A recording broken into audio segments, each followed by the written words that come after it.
আসর কিয়া করুণা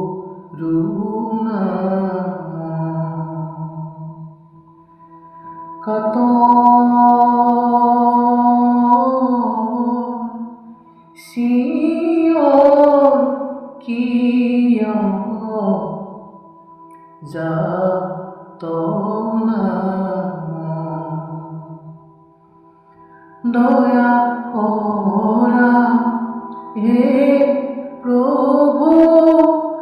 তুমি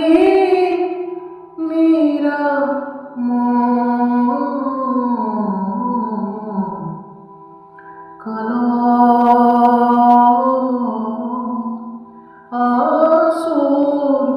কি